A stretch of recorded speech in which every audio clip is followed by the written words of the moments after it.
Hey, what's up, y'all? It's Jay the Beast BA.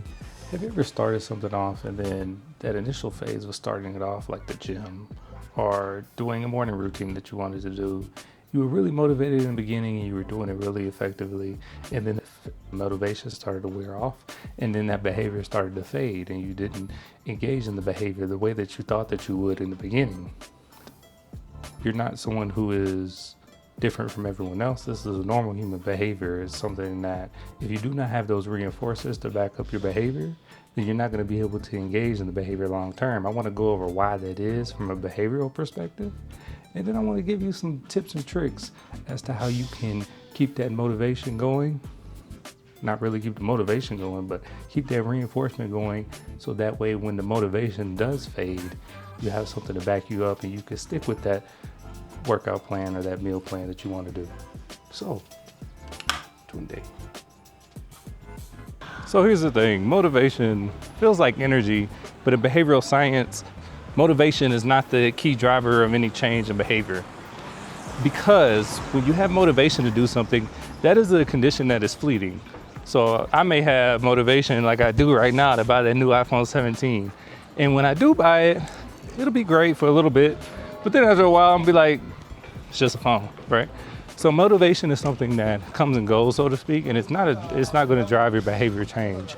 You need something that's concrete, something that you can over time progress or regress, and you need something that is going to be sustainable over time in order to continue driving that behavior change that you want to see. So if you want to keep going to the gym, you're not going to go to the gym for 5 to 10 years because you were motivated that first time to go on a trip to Bali, or you were motivated to get fit for your birthday. I see that so many times. I don't know if y'all know this about me, but I used to be a personal trainer, and a lot of the times my clients will come in, they'll be like, hey, I want to work out because I want to be fit for my birthday. Ask me how many times those people panned out. I would say probably 99 out of 100 did not.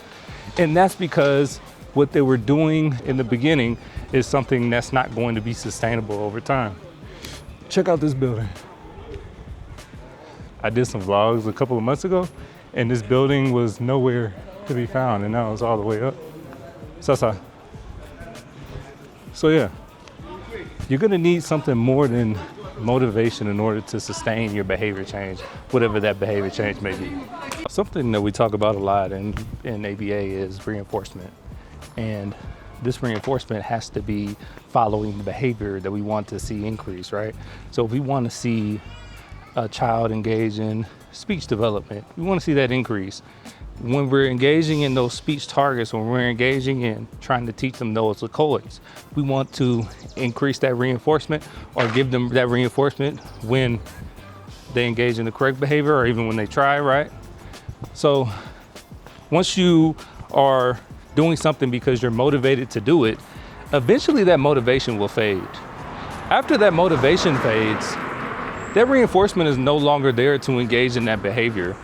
So when that reinforcement drops down, your behavior is going to drop down with that reinforcement. So your environment has changed. Your birthday went away. You know, you took those pictures in Bali already with your your bathing suit on and or with your shirt off, with your muscle showing. You already took that picture. So now, where's the reinforcement coming from in order for you to continue to engage in that behavior, which is going to the gym? You're going to have to find that reinforcement, and you're going to have to get away from having those motivators which are fleeting. Oftentimes people will say things like, I just need to try harder, or I need to give it more effort into this goal that I'm trying to reach. And that's a fine thing to think, and that's a fine thing to want to achieve towards. The issue with that is something in the ABA called relying on internal events. You do not want to rely on internal events because those internal events are not going to be, they're going to be fleeting. And sometimes they're going to be great. Some days you're going to have that motivation. Sometimes they're not going to be so great. Sometimes you're not going to have that motivation. So what you want to do, instead of relying on internal events, what you want to do is set up your environment so that it's reinforcing for you. In the morning, have your cup of coffee ready so that way you can go to the gym if you like having that cup of coffee. In the evenings, set up your environment to where drink that water before you go to bed, or eat those fruits or vegetables before you sleep so you can have better sleep at night. Because obviously if you eat processed foods at night, then it's gonna interfere with your sleeping. So have those things readily available to yourself. This is setting up the environment for you to succeed rather than relying on your internal events, which are you saying, I want to do this thing. Because we're all human, and some days I don't feel like going to the gym, but I have a routine set up to where I'm not relying on my want to go to the gym. I have reinforcers set up for me, so it makes it to where I go to the gym and I know after the gym I receive something afterward.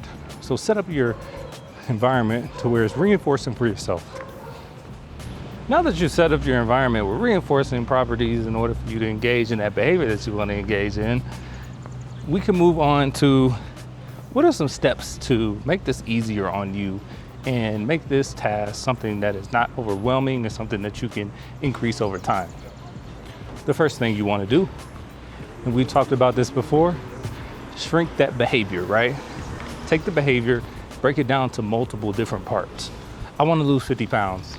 So that's a lot of work. You're not going to do that in 2 weeks. Break it down. I want to lose 2 pounds per week for the next 25 weeks. I think that's something that we could work towards, right? Or I want to lose whatever it is. I want to lose 1 pound per week for 50 weeks. So 1 pound a week for a year, there's your 50 pounds. How am I going to reach that goal? I want to decrease my calories from 4,000 down to 3,000 per day. I want to drink more water. I want to exercise 3 times per week. Break it down into smaller tasks and make those tasks something that you can actually do. A lot of times when I was in the gym, people would come up to me and man, they would go hard for those first 2 months. Hey, I'm gonna come, you're gonna be my personal trainer. I'm gonna eat nothing but celery for the next 2 months or for the next 6 months, for the rest of my life. They last about a month or so. Eventually, it's not something that you could do over time.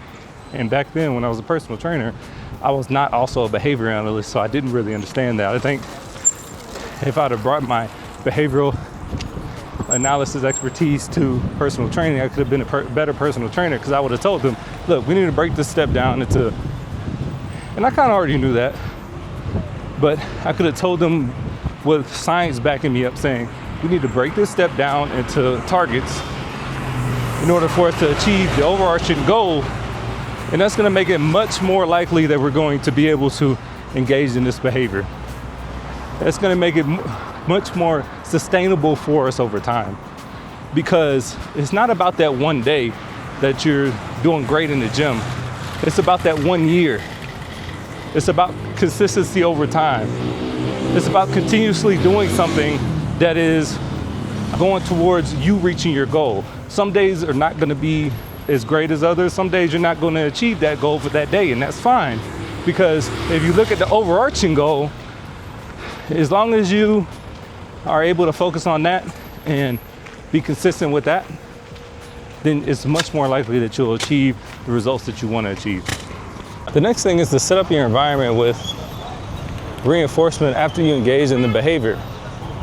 So for me, I like to go to this restaurant that I really like here in Nairobi called Nairobi Street Kitchen, and it's one of my things that I like to do. Do I eat crazy meals every day? No, not necessarily, but I reward myself with going somewhere that I would like to go to after I engage in the behavior that's good for me, which is exercise. So figure out whatever that reinforcement could be for you immediately after you engage in the behavior that you want to engage in, that you want to increase over time, and reinforce yourself each time.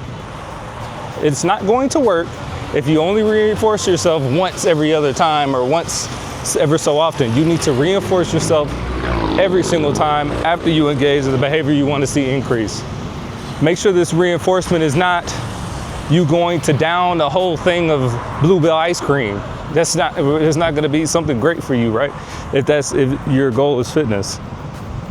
Make sure it's something that is sustainable over time. It's not going to completely just derail your plans or your ideas. So set up that reinforcement and add it immediately after you engage in the behavior. Lastly, what I want you to do is stop saying, I worked very hard today. Start saying, my environment reinforced it. This mindset changes everything because now you're measuring what fuels consistency. You're telling yourself, hey, this reinforcement system is working for me. I am engaging in the behaviors that I want to engage in. Let me continue to engage in this reinforcement system and figure out how I can make this a consistent pattern for myself. So think about what reinforcement is working for you and continuously do that over time. And I guarantee you'll see some good results from this. And you'll continue to see your behaviors increase that you want to increase, and those other behaviors decrease that you don't necessarily want to see, because now you're too busy engaging in those great behaviors like going to the gym, like I'm doing now. So motivation will always fade, but reinforcement systems keep you consistent. Once you understand that, you can apply behavior science to your morning routine, your workouts, even your relationships. You don't need more motivation, you need more reinforcement. You need to figure out what reinforcement works for you, and then you need to continuously do that for yourself. And then you'll start seeing those behavior changes increase, and you'll be more consistent with your behaviors as well. So, I hope that you like this type of content that I'm putting out. It's not easy sometimes recording here in Nairobi or Africa in general. This was in Kampala. But hopefully I'm helping someone. Hopefully this reaches someone and you start to get those behaviors increase. You start to stick to the gym and not just go in January, from January to February. Maybe you start going from January to March. No, I'm joking. Please continue to go as long as you can and stay consistent with your reinforcement systems. And I'm going to the gym. Tunde. Or wherever you are, good evening, good night, good morning. Catch y'all later. Peace.